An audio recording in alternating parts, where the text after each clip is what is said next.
What's up guys, Chris Majestech from Majestechs. Today I'm wondering, could this possibly be the best Android media player?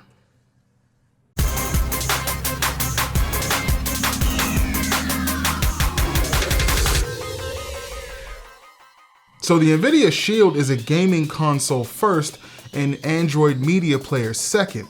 It's a 64-bit octa-core CPU with a 256-core GPU, comes with 3 gigs of RAM, 802.11 AC dual-band Wi-Fi, and comes in 2 different sizes. You can either get a 16GB version for $199, or you can buy the 500GB version for $299. I was actually surprised at how thin this thing is pulling it out of the box, considering what it has in it. It has an inconspicuous capacitive power button that you just touch to turn on. It has an infrared port on the front, has a rubber grip on the bottom so it doesn't slide around so much, and a really modern and cool LED light on top of it. You're gonna have your exhaust vent, you're gonna have micro SD card slot, micro USB port, 2 USB 3.0 ports, gigabit Ethernet, an HDMI 2.0 port, and then your proprietary power port. You can connect a USB 3.0 drive, so even if you do get the 16GB version, if you already have a USB 3.0 drive laying around, it may make sense for you to just use that as internal storage and save yourself a few bucks. So when you open the box, you're gonna get the Shield TV, you're gonna have a Shield controller or gamepad, 2 micro USB cords to charge the remote and the gamepad, a high-speed HDMI cable which will support 4K, and mine actually included the Shield remote control without any additional cost. It normally would be about 50 bucks, but I think they're running some type of a promotion. I'm not sure if that's gonna be a permanent thing, but mine did come with the remote. So the Nvidia Shield remote is gonna have a really nice, really thin design. So it's gonna have brushed aluminum on the back, it's rechargeable. So you'll have the directional pad here, it's gonna have the OK or enter or select button in the middle. You're gonna have your microphone at the top, you'll have your back button, home button, and then you'll have a microphone button which can be used to do voice control, voice search, and enter text. And even though you can't really see it, the volume button is capacitive, so you're just gonna slide your finger to turn the volume down and slide your finger to turn the volume up.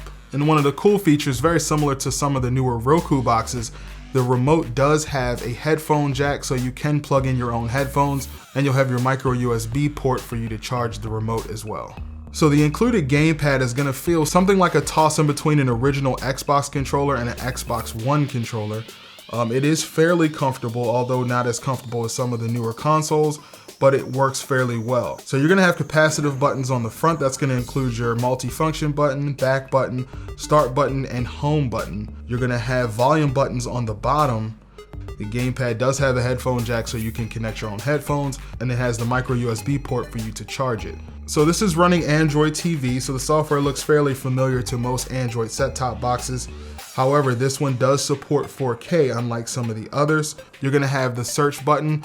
You can use terms just like you would with Google Now. You can ask it the weather, you can say whatever you want. It shows suggested apps here, it shows trending things.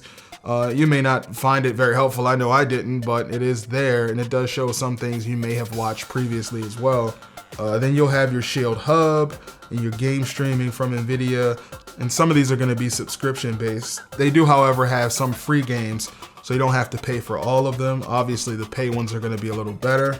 Now keep in mind that not all Android games are gonna be supported on Android TV, so you may not be able to play everything, but it does have a good amount of games here. So this thing does stream Netflix in 4K, unlike some of the other Android set-top boxes, which is very impressive. Not only does it do Netflix in 4K, but it also supports 4K for YouTube. So if you want to watch my videos in 4K, you can watch them on this device in 4K. So you can also use Google Cast on this as well. So if you want to think about how Chromecast works, you can just open up a video and cast it straight to your Chromecast. It works the very same way with this. You're just going to open up YouTube or Netflix or whatever you want, whatever video, and you can just hit the cast button and it'll open it up on the Shield. Gaming on this thing is pretty cool. I was fairly impressed by the graphics, although it's not gonna have top of the line graphics like something from PS4 or Xbox One. It does have very good graphics. I was able to play games, I didn't have any drop frame rates. The sharpness and quality was very decent. The controller feels good in hand. It's very responsive. So one of the main reasons I bought this thing is because for a long time I've been trying to find an Android media player that supports HD audio formats. So I've gone through all types of different media players, some from Smart or Minix. However, none of them support HD audio formats. So Kodi has an experimental release that I actually found through a Google search, and they supposedly have support for TrueHD now and DTS-HD. So I downloaded it, and I was actually able to sideload install it right onto the Shield, which to my surprise worked perfectly. So there's other cool things with it. So if you like this video, please make sure you mash that like button. Don't forget to subscribe to Majestechs, and as always, thanks for watching.